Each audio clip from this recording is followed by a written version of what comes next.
안녕하세요. 보험 관련 이슈에 대한 팩트체크 임팩트TV 임평재입니다. 오늘 준비한 내용은요, 이겁니다. 내가 가입한 보험회사 파산한다면 내 보험은 어떻게 될까? 최근 들어서 지금 보험회사 파산 관련된 이슈가 많이 나오고 있어요. 그래서 우선 세 가지 측면을 살펴볼 건데, 왜 지금 보험회사 파산이 이슈가 되느냐, 그 이유 말씀드릴 거고요.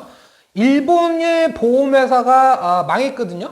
몇 개 회사가. 원인이 뭔지, 그리고 어떻게 계약자들을 구제했는지 그 내용 볼 거고요. 우리나라 보험회사는 지금 재무 건전성 확보를 위해서 어떤 노력을 하고 있나? 정부, 회사. 요거 내용 듣고 나시면 뭐 조금은 안심이 되지 않을까 싶네요. 제 기억에는요, 보험회사 파산에 대한 이슈는 계속 나왔었습니다. 근데 최근 몇 달, 정확히는 10월이에요. 2019년 10월. 그때 국정감사 때 김성원 의원실에서 자료를 하나 공개를 했습니다. 금융감독원에서 받은 자료인데, 그 내용이 뭐였냐면 사상 처음으로 보험회사의 금리 역마진이라는 게 발생했다. 이게 매스컴에 쫙 뿌려졌어요. 그러면서 그때부터 파산 이슈가 대두가 되기 시작을 했는데, 금리 역마진이라는 게 뭐냐? 무서운 거냐? 무서운 거 맞아요. 보험회사 입장에서는 손해가 나는 거니까. 쉽게 말하면 이런 거예요. 금리 역마진은 보험회사가 보험 상품을 만들 때 고객님들한테 얼마 이자를 드리겠습니다, 약정을 합니다. 그런데 고객님이 준 돈으로 실제로 보험회사에서 자산을 운용을 했는데, 예를 들어서 6% 드리겠습니다 했는데 실제 운용한 이익률을 보니까 8%다. 그러면 이자 2%는 회사가 먹는 거예요. 이익이 난 겁니다. 근데 4%밖에 이익이 안 났다. 그럼 어떻게 되는 거예요? 2%를 자기 돈으로 채워갖고서 줘야 되는 거예요. 그러니까 금리 역마진은 보험회사에서 손해를 보는 거거든요. 그런데 보험회사 그동안 돈 많이 잘 벌었는데 뭐 지금 처음 손해 난 거 같고 그렇게 호들갑이냐? 문제는 이게 앞으로도 개선될 기미가 별로 안 보인다라는 거예요. 왜냐면은 투자할 데가 없습니다. 보험회사 입장에서는 이게 이제 시발점이 돼갖고서 이게 장기화가 되게 되면 보험회사의 재무 건전성은 악화될 수밖에 없고, 일본의 보험회사가 바로 이것 때문에 망한 거예요. 그러면 여기에 대해서 조금 더 자세히 한번 들어가 볼 건데, 생명보험회사 기준으로 보면은 보유하고 있는 계약들 중에 고객님 제가 금리를 6% 확정해 드리겠습니다. 확정금리 상품이 있고요. 고객님 지금은 저희가 4%를 드리는데 이건 시장금리하고 연동이 돼요. 시장금리 떨어지면 고객님 것도 떨어지는데 올라가면 같이 올려드릴 거예요. 이게 금리 연동형입니다. 보유 계약고를 보게 되면 금리 연동형이 332조 원, 한 58% 정도, 금리 확정형이 229조 원, 한 41.6%인데 금리 연동형 상품은 아무런 리스크가 없어요. 보험회사 측면에서는. 문제는 뭐냐? 금리 확정형. 얘가 지금 발목을 잡는데, 이게 문제가 되는 이유는 뭐냐면 2000년 전후 해갖고서 고금리 확정금리 이자를 주는 보험을 어마짱짱 보험회사에서 팔았습니다. 삼성생명하고 하나생명이 시장 점유율 1등, 2등이거든요. 근데 전체 적립금 중에서 확정금리 6%, 확정형 상품 6% 이상을 주는 비중이 40% 가까이 돼요. 둘 다 38%입니다. 근데 확정 상품으로 주기로 한 것 중에서 6% 이상 상품이 얼마냐? 80%, 67%예요. 그러니까 대부분이 뭐다라는 거예요. 확정금리 상품 중에서 대부분이 6% 이상이다. 많은 건 9.5%까지 됩니다. 지금 보시면 이 금리 역마진에 대한 리스크는 손보사가 클까요? 생보사가 클까요? 보시는 것처럼 생보사가 커요. 그리고 중소형사보다는 대형사가 압도적으로 리스크가 더 크게 노출이 돼 있습니다. 그거는 왜 그러냐면요, 이때 판매하던 당시의 시장 상황하고 관련이 있는데, IMF가 1997년에 있었잖아요. 그때 은행 금리가 막 18%까지 올라갔을 때가 있었습니다. 잠깐. 그러면 인적 금융상품에서 그렇게 금리를 올리는데 보험회사 가만히 있을 수는 없잖아요. 얘네도 9%, 9.5%까지 올렸어요. 근데 지금은 9.5% 확정금리가 막 어마어마하게 크지만, 그때는 은행에 가면은 13%, 15%짜리가 널렸는데 이게 눈에 찹니까? 안 찹니까? 안 차죠. 하지만 보험회사들은 자신있게 이 상품을 들고 VIP, 고액 자산가들을 찾아갑니다. 찾아가서 뭘 말씀드리냐? 비과세 상품이에요. 이거를 말씀을 드리는 거예요. 비과세 상품이다라는 거는 이자가 발생해도 세금이 없다라는 거지 않습니까? 근데 지금은 그 비과세 산정하는 기간이 10년인데 IMF 직후에는 잠깐 5년만 지난 비과세 혜택을 줬어요. 그리고 나서 좀 이따 바뀌었을 때도 7년이었습니다. 그리고 지금은 비과세 혜택을 주는 상품도 국세청에 다 지급줘서 갑니다. 근데 그때 당시만 해도 어땠냐면 비과세 상품이면은 국세청에 통보가 안 됐어요. 왜 그러냐? 국세청에 통보되는 프로세스는 예를 들어서 은행에 예금을 1억을 맡겼다. 이자를 1,000만 원을 받았다. 1,000만 원에 대한 이자 소득세를 얼마를 띄고 지급을 했습니다라는 거를 은행에서 국세청에다가 통보를 했어요. A라는 사람이 언제부터 언제까지 1억을 맡겨서 이자가 얼마가 났는데 이자의 소득세 얼마를 띄고 나머지 줬어요. 국세청 오케이? 그럼 국세청은 그 자료 딱 보고 이 사람은 이 돈이 어디서 났지? 호기심을 갖는 순간 이제 자금 출처 조사의 가능성에 노출이 되는 거거든요. 그때 당시에 보험 비과세 상품들은 이 지급조서 발행 의무가 없었다라는 거예요. 그걸 가지고서 고소득 전문직 종사자라든지 아니면 좀 비자금 드러내놓고 쓸 수 없는 그런 돈을 가진 분들한테 찾아가서 이거 10년만 묻어주시면 이자는 이자대로 받고 비과세 혜택이니까 국세청에 통보 안 되고요. 그때 되면 제척기간 일종의 공소시효 같은 거예요. 끝나니까 맘대로 쓰셔도 돼요. 이래서 막 월 수백 수천 뭉칫돈 막 수억 수십억짜리가 무지하게 들어왔던 거예요. 대형 보험회사에. 그러다가 한 5년 정도 지나니까 시장금리가 5%대로 떨어졌단 말이에요. 보험회사가 정신이 번쩍 든 거죠. 야, 이게 우리 발목을 잡겠구나. 그래서 캠페인을 벌입니다. 무슨 캠페인이냐? 그 좋았던 시절의 보험 계약을 유지하고 있는 고객님들한테 전화를 해서 우량 고객님들한테만 드리는 혜택입니다. 이 보험을 요 보험으로 더 좋은 상품으로 갈아태워 드릴게요. 근데 더 좋은 상품이 뭐였어요? CI 보험이었어요. 그리고 변동금리 상품이었어요.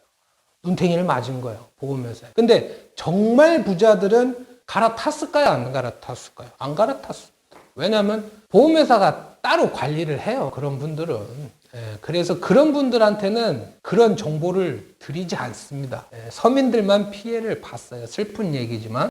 그 얘기는 뭐다? 여기에 들어있는 돈 거의 대부분은 있잖아요. 부자들 돈이다. 그러니까 이게 나갈 일이 별로 없는 거예요. 이 돈 없어도 사는데 지장이 없으니까. 그런 면에서 보면 이 문제는 쉽게 해결될 문제는 아닐 거다. 저금리 저성장 시대가 지속이 되면 일본이 그랬던 것처럼 파산이 올 수도 있습니다. 그만큼 치명적인 건데 일본의 보험회사가 왜 파산을 했는지 한번 볼게요. 1997년서부터 2001년도까지 8개 보험회사가 파산을 했는데 그중에 생보사가 7개고 손보사가 1개사예요. 주로 망한 데는 생보사입니다. 왜 망했을까요? 이때 당시에 일본은 제로금리 수준이었대요. 근데 확정금리 4%, 5%짜리 저축상품을 막 무지하게 팔아버린 겁니다. 그러다가 닛산생명이라는 회사가 파산이 됐고 이 파산하는 과정에서 정부가 굉장히 냉정하게 행동을 했거든요.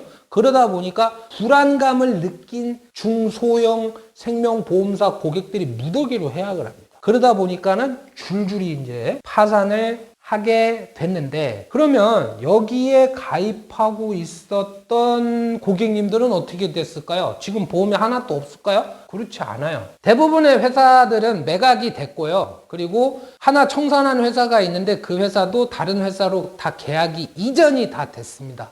그러면 이전되는 과정에서 고객들은 피해가 없었을까요? 피해를 받습니다. 일부 고통을 분담을 했어요. 그런데 고통 분담의 수준을 보게 되면 책임준비금, 해지 환급금이라고 보시면 되겠죠.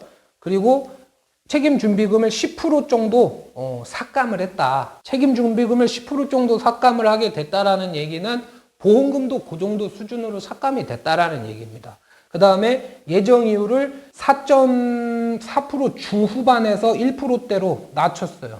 이거는 보장성 보험보다는 저축성 보험일 때 어떨까요? 타격이 더 큰 겁니다. 타격이 더 큰 거예요. 어쨌든 고통 분담은 했지만 거의 90% 수준의 혜택은 향유를 하고 있다. 그 정도 말씀을 드리고 그러면 이 위기를 일본은 어떻게 넘어갔느냐? 죽으려고 노력을 했겠죠. 일본도. 어떻게 했냐면 일단 보험회사들은 구조조정, 뼈를 깎는 구조조정을 했고요. 이제 정신을 차렸어요. 저축성 보험보다는 보장성 보험에 집중을 하기 시작합니다. 일본이 그랬어요. 금리 연동형 상품, 확정금리가 아니라 시장금리와 연동을 하는 상품들을 주력으로 팔게 됐고, 변액보험, 금리에 대한 리스크가 없는 펀드에서 투자하고 투자에 대한 책임을 계약자가 부담하는 변액보험을 판매 강화하기 시작을 합니다. 정부 차원에서는 상품 규제를 완화를 해줬어요, 일본이. 일본도 보험 상품 만들면 이제 그 규제를 심하게 했었던 모양이에요. 근데 너네 지금 비상 상황이니까 규제 다 풀어줄게. 적당히 마진 붙여서, 이익 붙여서 팔어. 니네도 살아야지. 상품 규제를 완화를 해줬고, 일본의 저성장이다 보니까 투자할 때가 마땅치 않아. 해외로 투자할 수 있게 해줬어요. 그래서 해외에서 투자하는 자산의 이익이 어느 정도 나줬기 때문에, 그리고 상품 규제 완화를 통해서 공격적으로 판매한 상품들에서 안정적인 마진이 확보가 됐기 때문에 지금 일본 보험회사는 살아남았다 이겁니다. 그러면 우리나라는 어떨 것이냐? 우리나라가 20년 전에 일본의 상황과 매우 유사하다라는 겁니다. 저금리, 저성장. 거기다가 우리나라 보험 제도들의 거의 대부분은 미국이나 유럽 게 아니라 어디 걸 갖고 온 거예요? 일본 걸 갖고 왔단 말이에요. 그래서 공통된 부분이 상당히 많아요. 그러면 지금 우리나라의 정부는 보험회사의 재무 건전성을 위해서 어떤 노력을 하고 있냐? 많은 노력을 하고 있고 잘하고 있습니다. 제가 볼 땐 그래요. 우선 IFRS 17 도입으로 보험회사 재무 건전성 강화. 요거는 이제 그 보험 산업에 적용되는 국제 회계 기준인데, 이건 나라에서 시킨 게 아니고 전 세계적으로 지금 이걸 해야 되는 상황에 놓인 거예요. 근데 요거를 도입을 하게 됨으로써 지금 보험회사는 당장 2020년도에 이걸 어떻게 해야 될지 이거에 큰 신경을 쓰고 있고, 이거의 기준을 충족시키려면 보험회사는 지금보다 무지무지하게 내실 있는 회사로 변하게 됩니다. 내실 있는 회사여야만 살아남을 수 있는 상황이 되거든요. 예방주사인 거예요. 일종의 예방주사. 그 다음에 2015년 10월에 미리 정부에서는 보험 관련된 규제를 일본이 그랬던 것처럼 풀어줬어요. 이제 상품 만들고 싶은 거 다 만들어 팔아. 예전에는 꼼꼼히 검사하고 해갖고 특색이 없었는데 규제를 심하게 했었는데 이제 다 만들어 팔아. 대신에 잘못 팔면 그땐 알아서 하라. 이렇게 사후 관리를 강화했고, 투자도 규제를 많이 완화시켜 줬습니다. 투자에 대한 규제. 일본이 2000년 했던 제도들을 우리는 이런 그 위험이 닥치기 전에 어떻게 하고 있다? 사전적으로 대응을 하고 있다. 그 다음에 제도 개선, 파산보험사 고객 고통분담. 지금까지 업계에서 파산한 회사, 퇴출된 회사들은 몇 개 있어요. 근데 그 회사 고객님들은 자기 회사가 파산했는지도 몰라요. 왜냐면 불편함 없이 보장을 받고 있거든요. 다른 보험회사에서 다 인수를 해 갔는데, 인수가 되는 과정에서 고객님들이 불이익을 받은 건 1도 없습니다. 그런데 2003년, 그러니까 일본의 보험 산업에 광풍이 몰아닥치고 난 직후에 우리나라 보험 관련 법규에도 이 조항이 들어갔습니다. 뭐냐? 보험회사에서 계약을 이전할 때, 파산한 보험회사 계약을 이전을 할 때 계약 조건을 변경할 수 있다. 이 문구가 들어가 있어요. 그러니까 만약에 그 일본처럼 파산한 보험회사의 고객들이 고통을 분담한다라고 했을 때 저항은 하겠죠. 고객님들이 저항은 하지만 법적인 근거는 마련은 돼 있다라는 거예요. 근데 어떻게 할 거냐에 대한 구체적인 내용은 아직 만들어지지 않았는데, 예금보험공사, 뭐예요? 보험회사가 망하면 고객님들한테 돈 지급해줘야 되는 예금보험공사에서 보험연구원이라는 곳에다가 용역을 줬습니다. 뭐에 대해서 조사를 해봐라? 계약 이전제도 개편에 관해서 한번 연구를 해봐라. 이렇게 용역을 줬어요. 이 얘기는 뭐예요?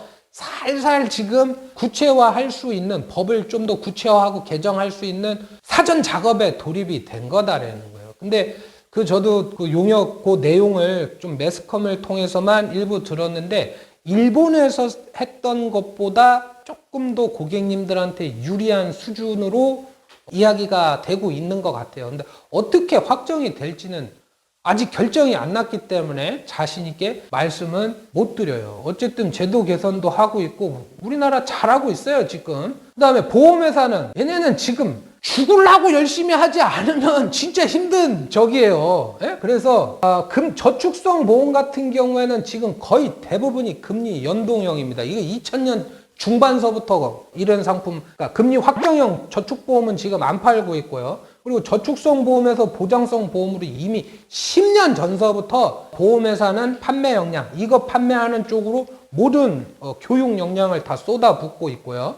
변액보험 판매 열심히 하고 있고, 정부에서 이제 규제를 풀어주다 보니까 예전에 듣도 보도 못했던 기상천외한 상품들이 지금 많이 나오고 있습니다. 그리고 예전에는 고혈압 약만 드셔도 가입이 안 됐었는데 지금은 뭐 당뇨가 있으셔도 되고 뭐 암 진단을 받고 5년만 지나도 뭐 다 그러니까 인수 기준이 엄청 넓어졌다. 그리고 무지하게 대대적인 구조조정, 지점을 통폐합하고 명예퇴직을 받고 뼈를 깎는 노력들을 하고 있다. 자, 지금까지 내용을 좀 요약을 해보잖아요. 이렇게 요약을 할 수 있겠어요. 지금처럼 저금리, 저성장, 고령화가 지속된다. 보험회사 파산 가능성 있습니다. 그리고 금리 역마진 위험은 대형 생보사에 오히려 더 집중이 되어 있고, 그러다 보니까 대형 생보사의 보험 상품이 좀 더 비싸요. 지금 소형사보다. 여러 가지 이유가 있겠지만 저는 이것도 그 중에 하나라고 보여집니다. 그 다음에 보험회사 보장성에 집중하고 있고 금리 연동, 변액 상품, 구조조정 열심히 하면서 뼈를 깎는 노력하고 있다. 정부도 알아서 선제 대응 잘 하고 있다. 이런 것들을 이제 종합적으로 봤을 때 있잖아요.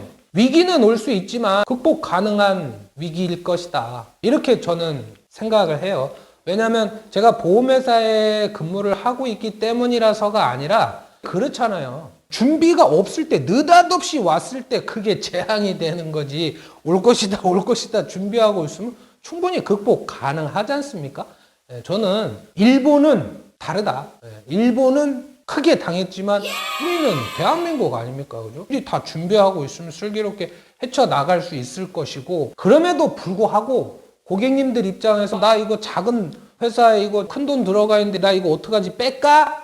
그거에 대한 판단은 고객님이 하셔야 되지만 손해를 감수하면서까지 지금 갈아타는 거는 제가 볼 때는 그거는 아닌 것 같아요. 왜냐하면 규모가 작다고 해서 불안한 회사 아니고 규모가 크다고 해서 안전한 회사 아닙니다. 그리고 지금 만약에 기존에 뭐 2, 3년 유지하셨던 계약을 깨게 되면 이미 손해가 확정되는 거지 않습니까? 그거를 가지고서 같은 금액으로 동일한 보장을 갖고 갈 수가 없어요. 대형사 좀 큰 회사들의 보험료가 지금 꽤 비싼 편이기 때문에. 그래서 그거는 좀 말리고 싶고요. 앞으로 보험에 가입을 할 때는 어떻게 하냐. 저랑 저희 동료들이 어떻게 하고 있는지, 어떻게 상품 추천을 하고 있는지를 말씀을 드리면 거기에 대한 답이 될 것 같아요. 우선 건강보험, 상해보험, 뭐 암보험이나 뇌혈관, 수술비, 후유장애 이런 거 보장하는 거는 저는 손해보험사 상품으로 추천을 해드려요. 왜? 상품이 좋아요. 얘네가 더. 그 다음에